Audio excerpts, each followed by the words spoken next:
Bihari, Marwari, north East ಎನ್ನುವವರು ಅಕ್ರಮ ಬಾಂಗ್ಲಾ ವಲಸಿಗರ ಬಗ್ಗೆ ದಿವ್ಯ ಮೌನ.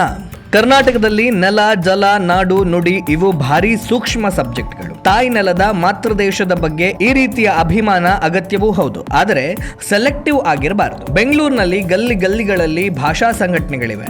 ಇವರು ಬರೀ ಹಿಂದಿವಾಲಗಳ ಬಗ್ಗೆ ಮಾತ್ರ ಧ್ವನಿ ಎತ್ತುವುದಕ್ಕೆ ಸೀಮಿತವಾಗಿರೋದು ದುರಂತವೇ ಸರಿ. ರಾಜಧಾನಿ ಬೆಂಗಳೂರು ಈಗ ಅಕ್ರಮ ಬಾಂಗ್ಲಾ ವಲಸಿಗರ ಗೂಡಾಗಿ ಪರಿವರ್ತನೆಯಾಗ್ತಾ ಇದೆ. ಅಕ್ರಮ ಬಾಂಗ್ಲಾ ವಲಸಿಗರು ಕೇವಲ ಅನ್ನ, ವಸತಿ, ಆಶ್ರಯಕ್ಕೆ ಅವಲಂಬಿತವಾಗಿಲ್ಲ.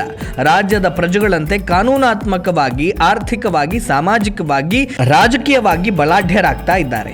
ಬಾಂಗ್ಲಾದೇಶದ ಅಂದಾಜು 19 ಲಕ್ಷ ಪ್ರಜೆಗಳು ಅಕ್ರಮವಾಗಿ ರಾಜ್ಯದಲ್ಲಿ ನೆಲೆಸಿರುವಂತಹ ಆತಂಕಕಾರಿ ವಿಷಯ ಬೆಳಕಿಗೆ ಬಂದಿದೆ. ರಾಜಧಾನಿ ಬೆಂಗಳೂರಿನಲ್ಲೇ 4.5 ಲಕ್ಷ ಮಂದಿ ವಾಸವಾಗಿದ್ದಾರೆ. ಅಕ್ರಮ ಬಾಂಗ್ಲಾ ವಲಸಿಗರು ಎಷ್ಟು ಪ್ರಭಾವಿಗಳಾಗಿದ್ದಾರೆ ಅಂದ್ರೆ ಸರ್ಕಾರಿ ಟೆಂಡರ್ಗೆ ಬಿಡ್ ಮಾಡುತ್ತಾರೆ, ಚುನಾವಣೆಯಲ್ಲಿ ಸ್ಪರ್ಧಿಸಲು ನಾಮಪತ್ರವನ್ನು ಸಲ್ಲಿಸುತ್ತಾರೆ.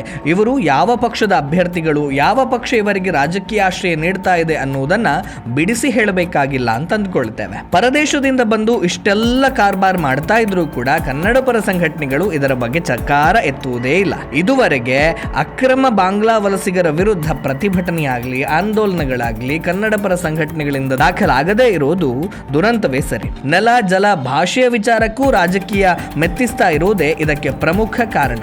ಅಕ್ರಮ ವಲಸಿಗರ ವಿರುದ್ಧ ಧ್ವನಿ ಎತ್ತಿದ್ರೆ ಎಲ್ಲಿ ತಮ್ಮ ಬಾಸ್ಗಳು ಕೋಪಗೊಳ್ಳುತ್ತಾರೋ ಎನ್ನುವ ಭಯ ಸಂಘಟನೆಗಳನ್ನ ಕಾಡ್ತಾ ಇರಬಹುದೋ ಏನು ಅಂತ ದೇಶಭಕ್ತ ಪ್ರಜ್ಞಾವಂತ ನಾಗರಿಕರು ಪ್ರಶ್ನಿಸ್ತಾ ಇದ್ದಾರೆ.